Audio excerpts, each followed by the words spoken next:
Surat crime બ્રાન્ચે પોલીસે Kapodra police મથકમાં ગંભીર ગુનામાં 20 વર્ષથી નાસ્તા ફરતા વોન્ટેડ આરોપીને ઝડપી પાડી કાયદેસરની કાર્યવાહી હાથ ધરી છે.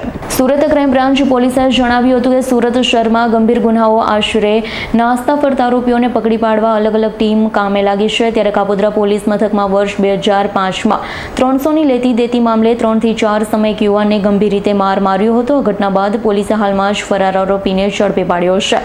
આ ગુનામાં સંડોવાયેલા ભરત ગોલાભાઈ ઉર્ફે કૈલાશભાઈ પ્રધાનની ધરપકડ કરી છે. પોલીસે વરાછા એકે રોડ અટલજી નગરના નાકેથી આરોપીને ઝડપી પાડ્યો.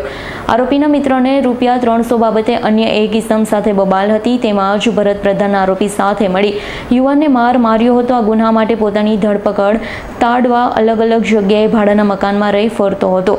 આરોપીને પકડવા કોર્ટે CRPC કલમ 70 મુજબનું વોરંટ પણ ઇસ્યુ કર્યું હતું. હાલ પોલીસ આરોપીની ધરપકડ કરી વધુ તપાસ હાથ ધરી છે. Bureau report S9 news Surat. અમારી તમામ માહિતીથી અપડેટ રહેવા માટે જોડાયેલા રહો S9 ન્યૂઝ સાથે.